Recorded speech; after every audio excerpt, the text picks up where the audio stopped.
If you've used the GMDN Explorer and search functions and you still can't find the term you're looking for, the next step is to make an inquiry. This will be the only way the GMDN will handle product-related and technical inquiries. At the inquiries link, you can make a new inquiry and also see all the inquiries you have in progress. Let's look at how you go about making a new inquiry.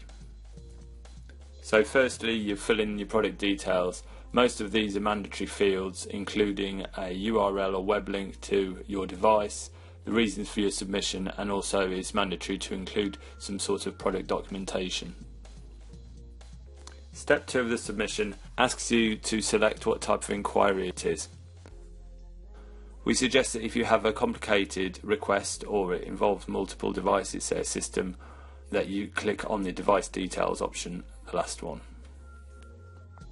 Please include as much detail about the intended use and the technology of the device as possible. If your device is a system, for example, or a device that consists of multiple components, then if any of these components is sold separately, add these to the table. For each component, you can select the specific attributes that apply to that component.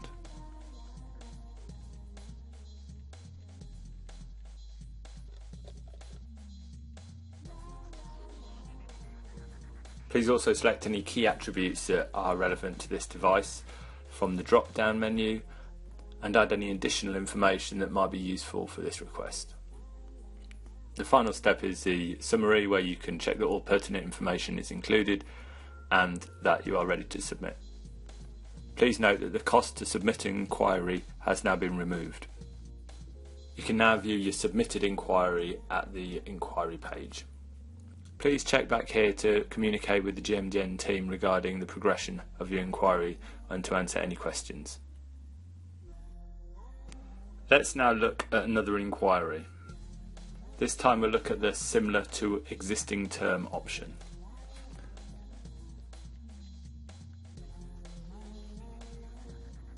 So the first thing to do is find the existing term to which you want to reference this new request. If the term isn't in your My Terms list in the drop-down menu, then proceed to search. Once you find the term, add that back to the inquiry.